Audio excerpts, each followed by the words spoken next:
Right, let's get some analysis. Rebone Tau joins us now in Studio 4. Good to have you, and thank you very much for coming on. Good evening, Tau, and good evening to the viewers at home. Thank you for having me. Very early in the morning when I woke up, you were already predicting what this meeting would be. By the way, we were still being invited to say, come, Women's League Trust Team conveners will be updating on the state of readiness. And when I saw your post saying Women's League Conference is postponed, it clearly told me you know something that the rest of us do not know. The official statement is no, this is done in order to ensure the credibility of the process, because there are some disputes that have been raised. What are the branches saying? What's the real issue? Indeed, there is issues regarding the disputes, and you know what informs this decision to postpone. You must remember that the NEC of Baleka Mbete, which was led by her, was dissolved, you know, and a new task team was formed, and we know that the minister in the presidency, Rebone Tau, who at the time was the president's advisor, was brought in as a coordinator, you know, and you could see that, okay, it's clear that the Ramaphosa faction is taking over the Women's League. But what is interesting, there's divisions now. Going to this conference, there's a split within that faction. There's two candidates for president coming from that faction, and it's alleged that Rebone Tau seems to be supporting Baleka Mbete, you know, and those that are supporting Sisito Lashe are raising certain concern in terms of branch processes, because you must remember, as a coordinator, you play a very strategic and central role in terms of delivering a conference of the Women's League or of the ANC. So as things stand, you have some from the Sisito Lashe, from what I've heard, that they are raising concerns about certain branches, and this then will question the credibility when it comes to credentials. And what is different, we know that the Youth League said like 2 weeks ago, but with the Youth League, yes, while there were some members in the task team, you know, raising concerns about the legitimacy of that conference, the issue of credentials, but they were dismissed. But the Women's League is a different terrain, because this appears, you know, even within the ANC, they are able to, you know, engage with the ANC frankly. So that even the ANC, how it will have to engage on this matter of the Women's League, it has to be very cautious compared to the tactics that they use when they engage with the Youth League. Tell me, what was the expectation that Sisito Lashe is going to run unopposed, or was it going to be a two-horse race, and that has now become a three-horse race? Absolutely. I mean, in the beginning, we thought that the race would be between Baleka Mbete and Sisito Lashe, and you must remember they've got a history also, these two factions of Sisito Lashe and Baleka Mbete. We go back to 2015, Sisito Lashe going to that conference of 2015, where they were elected in 2008. She was the Secretary General to Newzroom, and they lost to Baleka Mbete and her slate. So this is a comeback also for them. So the issue of Baleka Mbete comes very surprising, you know, because, as I said earlier on, you know, they come from the same faction, and so that means that there's discomfort, you know, within that faction in terms of the people who have been put forward, you know, for the top 5 of the Women's League. So now having 3 candidates, but what is interesting, it's alleged that also Baleka Mbete did not reach threshold for nominations from branches, and she might be going to be nominated from the floor. So as things stand, the race is between Baleka Mbete and Sisito Lashe going to this conference, and they coming from the same faction. We've seen a similar thing, for example, in the national conference, where there was claims that President Ramaphosa, for example, they've been unhappy with Paul Mashatile as his deputy, and so we saw the name of Oscar Mabuyane coming to the fore as possibly deputy president. And then Ronald Lamula also raised his hand, and they couldn't convince him to say, no, don't run, because you're splitting the numbers. Is that what's happening here? What is the discomfort with Sisito Lashe? Because she's got a lineup, right? So her Secretary General, for an example, on that slate is Noktula from the Western Cape. And then you've got Mpumalanga also, forwarding the name of Lydia, to become the Secretary General. And some feel aggrieved because Western Cape it's a small province, that why would they want such a powerful position when they're not bringing numbers to this conference or to the slate, And Mpumalanga would bring a sizable number, so why would they want to just donate their numbers when they're not getting any position, within the top 5, So that also plays itself. And with Tembeka Mchunu, it's very interesting because I think also the issue of KwaZulu-Natal, if you look at ANC politics, that they've been out, for the past, 2017, 2022 conference, they've not found expression in the top 6 or top 7 of the ANC. And because now you have 2 Xhosas, and I don't want to be tribal, but Sisi Tolashe, Nokuthula Xhosa, Sisi Tolashe Xhosa, they all come from the Cape. So also that can also bring discomfort that why is it the Capes or why is it that Xhosa people are now taking over the Women's League and not giving it to other tribes, So you have also that playing itself out. How important is the role played by the Women's League in the elections politics or elections machinery of the African National Congress? I'm asking that to say, Baleka Mbete says, well, there are those who would want to deliberately delay this process for it not to happen, to go to this elective conference. And are those people looking at doing that all the way up until the 2024 elections? And would that certainly affect the outcome?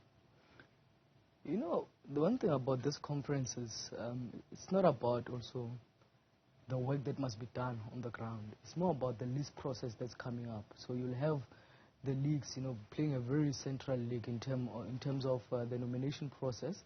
And we've heard Colin Malachi, for an example, saying that 50% of young people must be nominated to go to parliament. And we know that Women's League also will want a certain percentage. But the question that who plays that role in terms of the negotiations with the ANC, in terms of the names, because there's always slates, that will move around even for the nomination process. So that is more about people also securing their seat back to parliament and not finding themselves out in the cold. Yeah. So you believe that they will push ahead in a week's time and have that conference? They have only 1 week to deal with these problems that they are facing in terms of branches. But I think for me, this is going to be a real contestation. This is something that we'd not see with the Youth League, I see that conference sitting next weekend, because there's a lot at stake, even for the ANC itself, because that means if this conference doesn't sit next week, they'll have to sit after elections. And there's trust issues. So that's why they will want this conference to sit. But I see them also probably some at conference, trying to fight the issue of credentials, when they see that their faction is not finding expression in terms of winning the conference, But it will sit. And Balula is determined also that to make sure that all the leagues do sit, because also it's his legacy as the Secretary General. As we saw in January, he made sure that the Free State goes to the provincial conference. We've seen also the Western Cape going to the provincial conference. We've seen the Youth League going to the national conference in spite of the challenges that were there. And now we're seeing also the Veterans League, by the way. They've been also having their provincial conferences across the country. I suppose it is also part of getting rid of this perception that under Ramaphosa, all the structures were destroyed and all had tough teams. Absolutely, but also this also is linked to 2027, because of you'd want to start now consolidating and building your base, and that's why there's this split at this present moment where the stakes are high within the CR faction regarding the Women's League, because people now are also positioning themselves, for 2027 to make sure that at least a certain grouping has got influence within the leagues, whether the Youth League, whether the Women's League, because they've got voting powers at the conference. Interesting that you bring that, because you would know in the Youth League conference they're saying they were the puppet masters, the likes of Nduma Nana, the likes of Stella Ndabeni, the likes of Fikile Mbalula, who were saying we're trying to position their people in key position within this NEC of the ANC Youth League. Who are the so-called puppet masters in the ANC Women's League? I think, in my view, some are saying it's alleged that also Nokuthula is very close to Mondli. It's alleged that actually she's actually working in Mondli's office, for an example.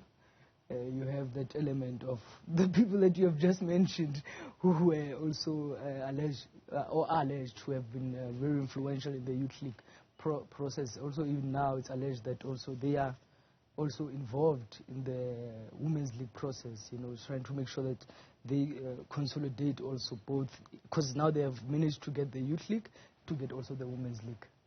So this view, I mean, of course... You must remember that Senzo Mchunu lost Secretary General in 2017.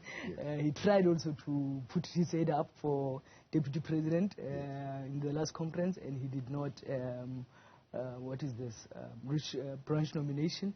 And Tembega, by the way, is Senzo Mchunu's wife. Right. And it's interesting that you bring that up in terms of the 2027 battle in the ANC, although Colonel Malachi came out and he said, no, there's no such a thing. That process has not even begun. But are you looking at it that currently people are not even looking at positioning themselves for 2024, as much as it is about 2024, but the battle now is about who takes over in 2027? Absolutely. I mean, no one can stand on the podium and say this is true, it's about 2027, because that will be organizational ill-discipline. But when you speak to people in the corridors, you know, you can hear this is where the wind is going, it's about 2027, who's got interest and so forth. And what is fortunate or unfortunate about this, unfortunate, is that normally people start to break ranks after the initial General Council, because then you're left with 2.5 years to the conference. But this time around, 6 months after the conference said, there's so much divisions. I mean, we have read on the Sunday papers about the deputy president saying that there's people who are out there to get him, you know. So it's of great concern of what's happening within even the officials, that they seem to be not much unity, you know. And you know, yesterday I was talking to someone from Northwest, just trying to get a perspective of the balance of forces regarding the Women's League conference in terms of who's the province likely to pronounce or support. But this person says to me that, listen, one thing is that as the leadership, we are the ones that are dividing the membership. The membership look at what's happening at top, you know, and take the line of march based on what is happening at top. So at the top. So unfortunately, the ANC leadership speaks about unity, but they are the ones dividing the membership. Yeah, and the president wanting to give a sense that this past weekend's NEC was the most united in terms of the review of how the party did as far as the manifesto is concerned, was robust and so on and so forth, but quite on the path towards unity, saying we've pressed that button, we're going, there is no turning back, and that's where it's going. But if we're seeing this kind of behavior again in the ANC Women's League, it's almost contrary to what he's saying is happening. No, absolutely. And I want us to go back to even the Youth League conference. I mean, we remember on the eve of the Youth League Congress, the convener was removed. Now, on the eve of the Women's League Congress, they say, you know, there's issues. Why is it that they've not dealt with these issues? And only on the eve of the conference that they are saying that there are challenges they will have to stop, you know. That questions that why is it every time on the eve there must be something that happens, you know, before the conference sit. But also what I've been trying to also get a sense, it's about the renewal process. Yeah. I've not seen any discussion documents of the Women's League going to this conference. I've tried to ask around, and no one seems to be giving me a clear answer. So we don't even know, in this renewal process, are there no longer discussions, you know, where branches can deliberate, or is it now just about names? Probably we're expecting a different renewal, you know, because maybe to them renewal is about just discussing names now. These elective conferences tend to be about the names, and so far what we've seen is commissions will sit at a later date, maybe via hybrid. I don't know whether that would be the case with the Women's League as well. I mean, as I said earlier on, this is a very highly contested conference, and that's why they have decided to postpone it, because they want to be thorough in making sure that they don't open any loopholes. But there will be, I think, contestation of credentials if after this process some feel aggrieved. Yeah. So that means that there might be delays with the registration, there might be delays, with the adoption of credentials. We might not see a smooth process like we saw with the Youth League, because the different groupings might want to really push hard to make sure that they emerge at this conference, as I said earlier on, is about 2027. So you know that if you don't make it now, also the list process, if you don't make it in that NEC of the Women's League and you're a member of parliament, you're not guaranteed to come back on the list. Rebone Tau, appreciate your time. Thanks so much for coming in. Political analyst there, Rebone Tau, giving us a sense of what is behind this postponement of the elective conference.